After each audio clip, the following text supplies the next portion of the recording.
खड्डे आणि वाहतूक कोंडीमुळे भिवंडीकर आक्रमक झालेले आहेत। सरकार विरोधात नागरिकांनी संताप व्यक्त केलाय।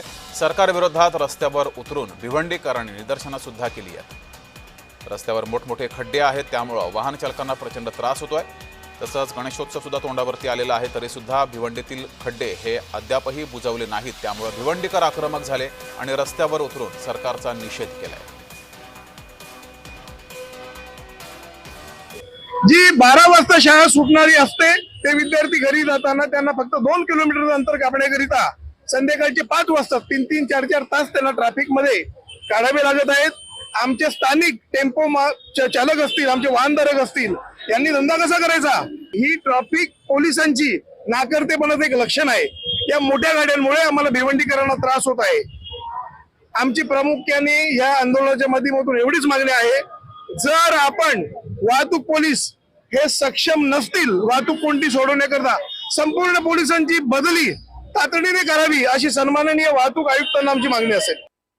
365 दिन यहाँ पे ट्रैफिक जाम होती है और वो ट्रैफिक पहले ही भिवंडी कर करके इतने त्रस्त है कि हिसाब के बाहर, इसका कैसे सहन करे। और ऊपर से 1-2 दिन से यहाँ पे ऐसे ये आ रही है कि घोड़बंदर की ट्रैफिक, पहले ही भिवंडी पूरे डूब चुकी है ट्रैफिक के कारण, और भिवंडी की पूरी ट्रैफिक प्रताप सरनाईक के कहने पर ये भिवंडी में घुमाई गई। ये क्या करें हम?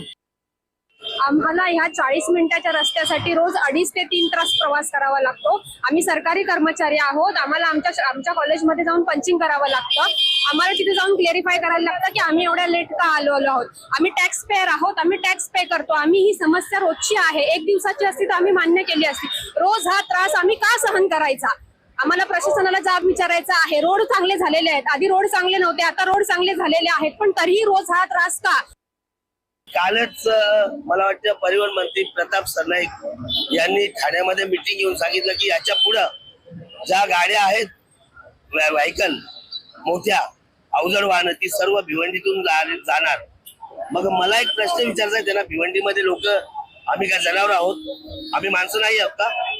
आज ही पोरं हॉलीमेरीची किंवा दुसऱ्या शाळेतली पोरं सकाळी 8 वाजता घरून निघतात आणि संध्याकाळी 3-4 वाजता शाळेत पोहोचतात। हे आम्ही किती दिवस सहन करायचं?